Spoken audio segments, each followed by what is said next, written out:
Before we jump into biochar, do you want to briefly introduce yourselves?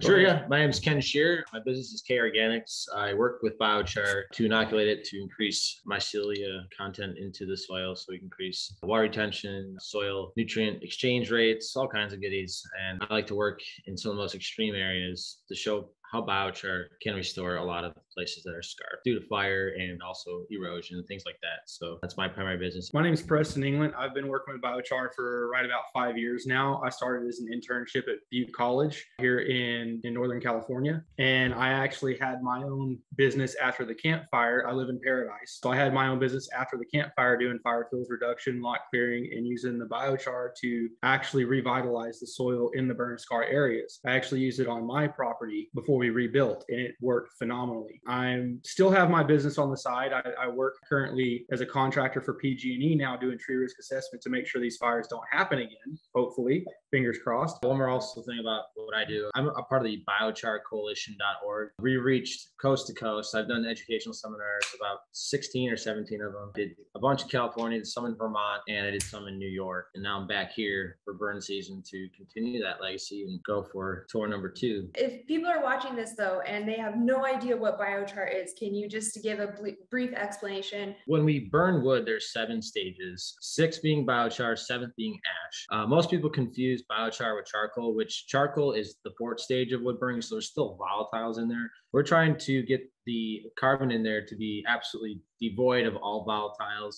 And so it's completely spaced. So then we can load it with whatever we want, water, nutrients, and put it in the soil. It becomes highly negative. So we're actually attracting water. So that's what biochar is. It's the 6th stage of wood burning. We do wood pyrolysis. It's a limited oxygen environment. So then we're retorting all our volatiles to increase the heat and increase the way burn is done. So it's done faster. And then we're left over with almost pure carbon. I call it a carbon compound because there's still a lot of elements in there other than carbon itself. Very small amounts like copper, nickel, zinc, things like that. But it's mostly carbon. And that's what we're after, making more carbon. And one of the important things about the biochar production is the way you pyrolyze the material. We use a lot of woody biomass. You can use manures. You can use a number of different things. You can make bone tar. There's so much stuff you can do in the process of making biochar. The most important thing is to remember to burn from the top down. It does create that limited oxygen environment, but the smoke will actually funnel back into the flames and recombust, keeping the carbon sequestered into the char and sending hydrogen and oxygen up into the atmosphere. So it's a really clean burning method.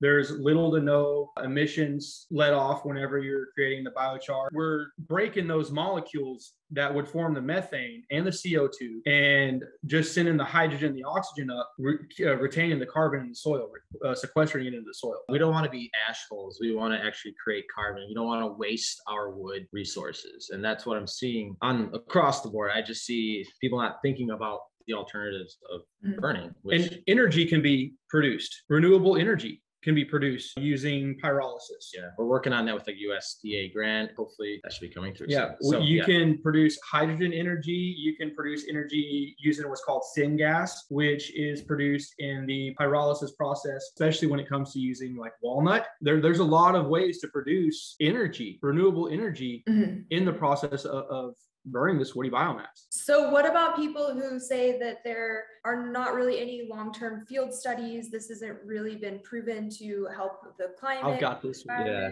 So the Incas, they're finding evidence today. Yeah, they're finding evidence still today of when the Incas were using biochar back 1,500 years ago for farming. That was how they did their farming. They would take all that biomass they would get, they would pyrolyze it, and they would put it back into the soil, inoculate it, and put it back into the soil. That's 1,500 years ago. And we're finding evidence of that. And it was a very renewable, viable source. Anybody who's saying there's no long-term studies, look at the Incas. That's a 1,500 plus year old study. We've got long-term studies. Is it being produced the same way as it was back then? There's several ways you can do it. The way it was produced back then was generally a top-down burn in open piles. We still do that. We've kind of taken that method and run with it to be more efficient. Okay. So there has been some modifications to that method, but yes, it's essentially the same style of method that they used 1,500 years ago. Yeah, there's 2 books I'd recommend. Terra Preta, Kathleen Draper, and also Burn. Burn's more of the how we're going to create the carbon economy, utilizing better burn mechanics and how it can be applied industrial scale scale. Norway's making roads with it. The way biochar is being made now, Japan is big about it, and so is Germany, and so are like a lot of the northern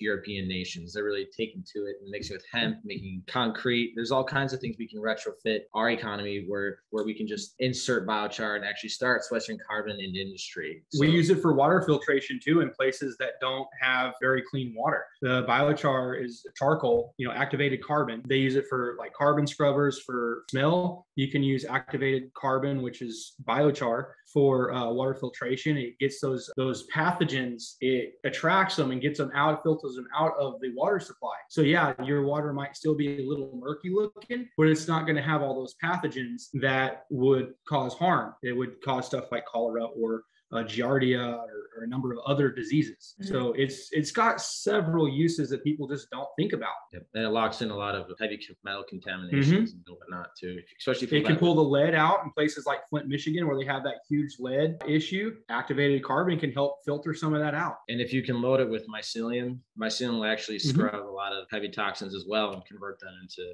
different bioactive solvents for plant rhizospheres and whatnot. So. One thing that I would be curious about is that it does sound like it's too good to be true. Right. And I would worry that some bigger industries would become interested in monopolizing it. Does that worry you at all? I believe it's 2009, Cool Planet was given an incredible amount sum of money to do just that. And they ended up coming to the conclusion that it's not this huge commodity. It's more going to be a service, and biochar should be utilized and presented as an option to reduce fuel loads and create a beneficial resource for us to then apply to landscapes and increase water retention. I don't see it going that way. People aren't just going to start cutting down forests for biochar. There's so much excess woody residues, and we can grow our own type of supplies such as hemp and whatnot, woods such as the Polonia or poplars, things like that, where there are harvestable wood sections. And we got to be taking care of our forests too. We got to thin. We have to take care of that. So there's a never ending supply, especially when it comes to timber slash with the logging industry. Yep. It's like an unlimited resource. Wood's always growing and it's always falling and renewing, and we can just go in there and assist that cycle. And I don't see it being this big industry wide. We're gonna go to this awesome, beautiful forest and cut it all down. No, I would never see that. It's just unfeasible. It would be counterintuitive. Yeah. Another thing to add on to what he's saying, I don't think it would be one of those things they went to monopolize so much as these companies like Monsanto that do all these chemical fertilizers and chemical pesticides and all that would want to squash. I think it's something that people want to actually brush under the rug because it's going to take away their profit margin. Biochar is not something, yeah, we could use it for large scale farming. It's definitely possible doing for large scale farming. It's just not there yet. It's not there yet, but in this country, right, at least. This is something more for the small scale individuals. This is where we're trying to hit home the most. Is the small scale individuals who want to rely on themselves for their food and their neighbors for their food, do a little barter system or sell amongst the communities instead of having to rely on grocery stores. Yeah, local carbon economy, we're really trying to focus on. Yeah, because this right here, you got to start at the ground level, no pun intended. And you got to start small, take it step by step, and it will grow. And that's what we're trying to do, is we're trying to take those first steps to get people educated on it so that we can help this industry grow more for the small scale farming, for people to be self-sufficient. That's what my overall goal is, self-sufficiency. Our country was formed based on we should be self-sufficient, little government oversight, free enterprise. So when we're relying on grocery stores and big corporations for our food supply chain, that's counterproductive from what we're trying to do. And we're kind of seeing an age where this is kind of going to a headway. Everything's becoming so expensive at this point. It's not cheap to ship goods and services across the country. So we need, especially since 40% of our food in this country gets thrown away and goes into landfills. 40% of all food in America goes to landfills, and most of it is shipped from other countries. That is a staggering number. So if we can reduce that by building local gardens, enhancing it with biochar, creating better soil biology, yeah, it wouldn't be hard to feed a whole community. So they say 1 in 6 people in this country are in poverty and suffer from hunger. Well, we have enough food to mitigate that. Yeah, especially if we're going with biochar. So if we do this at the community level, we can mitigate that much faster. How much land do you need to be dedicated to creating biochar? Is it a sustainable option in the future? Absolutely. We are working really hard in the WUI area, wildland urban interfaces. There's plenty of wood out there. There's been fires. There's been tree knockdowns from the beetles. Yeah, you have your valence bark beetles. You have your Ips bark beetles. There's 3 or 4 different types of bark beetles we're getting hit with out here in California. And then you have Doug fir beetles for specific to the Doug firs. You have beetles that hit the eucalyptus trees. I mean, there's all kinds of stuff that's causing these trees to die. So that's in the mountain. And then so in the valley area, we have tons of orchards here that replenish their orchards every like 30 years. And there's so many orchards now in California. And they always trim every year. They trim back. So the thing is, we can handle both valley woody residue waste, and we can also handle the wildland urban faces. So there is plenty of wood to go, especially here. I mean, it's anywhere pretty much. I believe you said you're from Southern California, correct?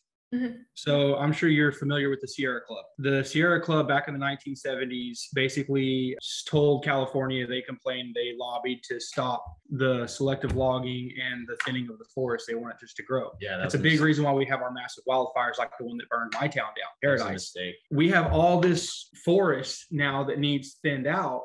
So all this biomass that can be thinned out, instead of sending it to the dump or masticating it or whatever, shipping it, we can pyrolyze it, put it back into the forest after it's inoculated, or go to these burn scars and put it back to revitalize the soil there. We can do something good with it. Yeah, and this reduces trucking costs because we're reducing the wood mass to about 10 to 20%. So we take about 1,800 pounds of wood. We can sequester that into about 400, 500 pounds of biochar.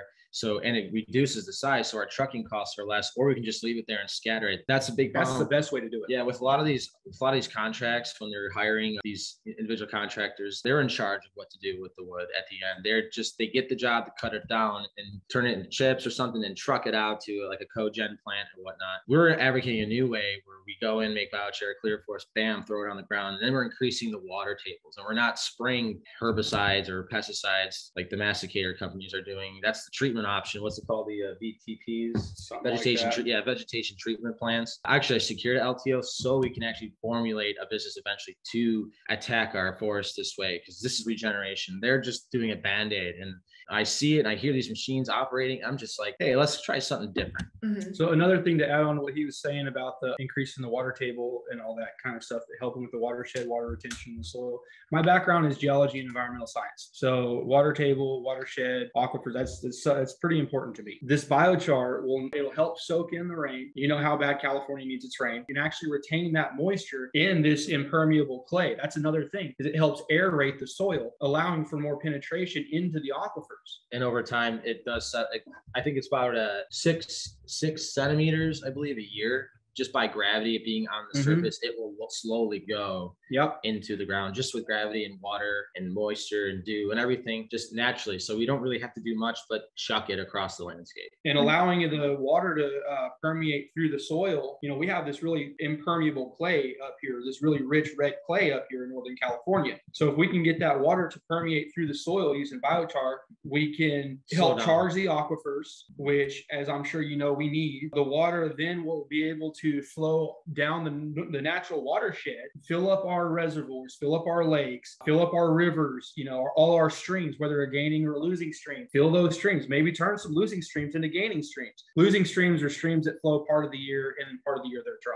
Gaining streams flow year round. If biochar does get into the riparian zones, it can only enhance it. Yeah, it's just going to filter the water. It's not really heavy. It's not like sand or gravel where we get erosion events. That's what's killing a lot of the life down there. Mm-hmm. That's what California is freaking out about. Our waterways are totally polluted with sediments and runoffs, and biochar can assist that and help us with our life systems. So how much does it cost to produce? It depends. It depends on what you're using. So we'll use the Ring of Fire kiln by Kelpie Wilson, for example. It takes us some preparation. People are always clearing land. So if they can stack the wood in a way where we can just come in there with our kilns, we can burn up to 1,800 pounds of wood in 4 to 5 hours if the moisture content is under 20%.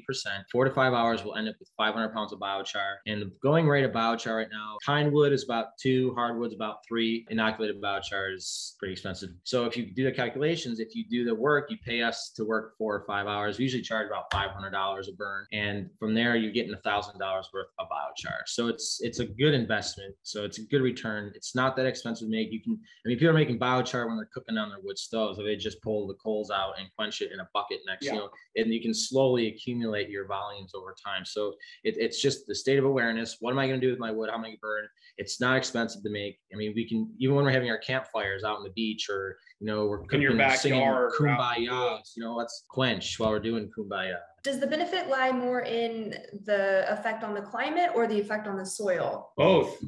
They go hand in hand. There's no difference. Because we're reducing emissions, and then we're creating a stabilized carbon that we can then bury into the ground or utilize in other methods. So the carbon that we're putting into the ground through biochar, when you have all this vegetation, say you go up to somewhere like Butte Meadows right up the hill from where I live, they've got all this decayed wood, this old growth that's fell down. So with all that CH4 being released, you throw biochar out there, that biochar will actually absorb that CH4.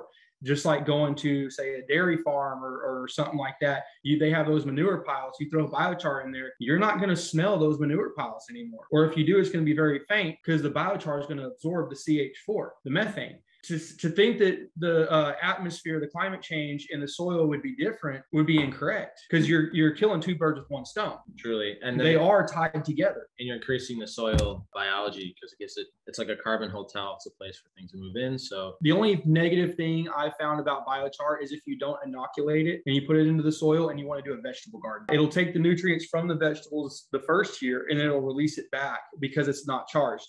You can think of biochar when it's first produced like an uncharged battery. Like you have to charge that battery. When you inoculate, you essentially charge that battery. So when you put it into the soil, boom, you're good. It'll release the nutrients instead of suck it away. That's the only quote unquote negative aspect of biochar. And I haven't found any other negative thing about biochar. Well, another negative I can come up with is being safe when you're making it. Yeah. Okay. Yeah. That's the next one, because it does release dust. Fire safety and a personal health with your lungs. That is very important. Obviously, whenever you first start up the kiln or you first start pyrolyzing the material, you're going to have some smoke. So stay out of the smoke. Try to stay away from the heat. Make sure you hydrate. I've spent time in the desert. I've spent time out on the ocean. I've spent time all over this country, and I've not had anything dehydrate me faster than working with biochar. Yeah, using the kilns. But there's a huge industrial tubes, like Oregon has some, where it's a continual feed method, and it's all closed loop, and it just spits out the biochar at the end. The only cons is that we're not making more. So that would be my next question: is why is this not more popular? That is a really good question. I would say because people are ignorant to it. With Cool Planet, I think that put a lot of sour taste into a lot of venture capitalists' mouth about what biochar can be. They were trying to go really large, trying to make it a commodity, and they put the cart before the horse. Yeah, and then it just kind of sunk in a way, and it's kind of getting revitalized again. It's like it won't ever die. Carbon will never die. It's here forever, right? We are carbon based, so it's only natural for this to again recirculate. So we're going to try to pick this up in California, raise awareness, do our biochar coalition activities, and then get more people on board and create more centralized locations where we can take our wood to, municipalities where we are making biochar there, and there's exchange programs and whatnot. So yeah, it's on the cusp. We're on the cusp again of a regeneration and resurge of biochar. I'm in the education business when it comes to biochar. I want to educate people on how they can take this stuff that they have naturally on their properties and do something good with it to grow their own food and to do their part in forest health, reducing emissions and all this other stuff that we have to worry about right now. That's my goal. I want to educate people. What kind of pushback have you guys gotten on this? A lot. Some people aren't aware. They're scared of fire. They don't. Yeah, they think that we're going to start the next big wildfire. Yeah. What they don't understand is in our method of burning, we're actually trying to work with the state of California to be able to burn 365 days a year with our kiln. Because our method of burning, you might have the occasional ash flying out that's already, the little ember is already out before it even gets halfway up to where it starts coming back down. But you don't get embers coming out like you would on, say, a little campfire you have in your backyard. You don't have that risk as long as you're smart about it. Number one, you have a ring built around the kiln, like go to dirt around the kiln for at least 4 feet. We recommend 10. If you have somebody on a water source at any given time, and you can switch off between who's feeding the kiln, who's kind of overseeing it, and who's on the water. But if you have a water source at all times ready to hit any spot fires that could hit. I've never had an actual fire happen. I've had little spots from the residual heat from the kiln, but it was out like that. Yeah, they're more like controlled burn at that point. Which is also important. It's fun to watch. And another thing that's really cool about it is whenever you do the top down burn, the vegetation on the very bottom sometimes don't even pyrolyze it. It acts as an insulation layer, protecting the soil underneath from getting scorched. Yeah, your first coals that you create. Yeah, that's another thing. People say, "Well, aren't you creating burn scars in our circles?" We're not. And honestly, I fried biochar on these circles, and next year that's the only place that grows grass. So yeah, it's hilarious. So we're definitely not hurting the ecosystem when we're doing these burns. We're helping it. Yeah, that carbon base right on fire that is important, layer. especially in areas like California. We need it. Fire is very important. The to landscape the ecosystem is built for fire. Even just thinning the forest in general. Then when we do these prescribed burns or these wildfires happen, you're not going to have these crown fires. You're going to have these ground fires.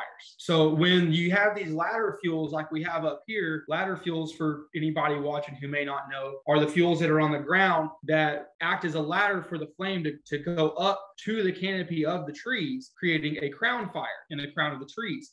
That's what happened in Paradise. That's what happened in Greenville during the Dixie Fire. That happened during the Zog Fire, the Carr Fire up near Redding. That's the problem, is we have all these ladder fuels out there that are just allowing the fires to go to the crowns, creating these absolutely devastating wildfires. Mm-hmm. So if we can mitigate those ladder fuels at the very least, these wildfires we're having would be next to nothing. Do you have any final things that you want to say? I've really enjoyed learning more and asking you guys questions. But what are your final thoughts?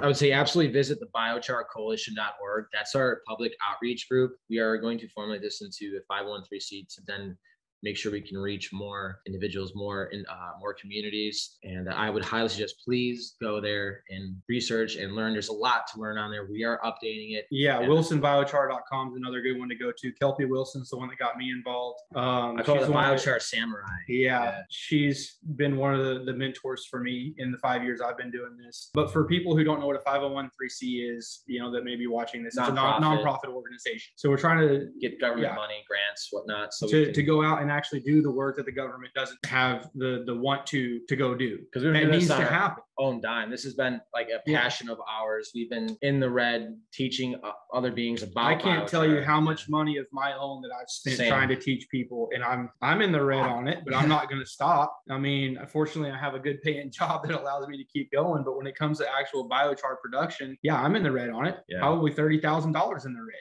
It's like a passion. It hits you. You just feel it's necessary. It's something that people need to learn. It's something people need to understand. And as long as I'm living, I'm going to be trying to teach it. And my personal business is kofrass.com. I do work a lot with biochar. I do inoculations. I have a quick method to create my ceiling within 3 days into the biochar. So other people takes about 30. Yeah, it takes a while for a lot of other beings. I just figured out a nice solution how to do this. And I always share my information when I go to these seminars. So, because I want other people to be able to do it. And I do offer consultations and whatnot so people can learn more. They can just go to my website and give me a message. kofrass.com and the biocharcoalition.org. Those are two of the most important websites in my life. And I'm part of both of those, just kind of in the shadows. So yeah, the message is getting out there. We're gonna get that carbon economy we really want to see. I think that's all I really have to say then. Yeah, I mean, there's so much to talk about. Spread the word. If you have any more questions for us, please reach out. Yeah, no, I definitely have enjoyed this, and I'll get all of that information from you and put links in the description so people can go check out all the things that you're saying. But it's definitely been a pleasure. It was so nice to meet you and talk to you. Yeah, it was good to meet you. Absolutely. We really appreciate the information spreading. So thank you so much for having us on this. Yeah, thank you for joining me.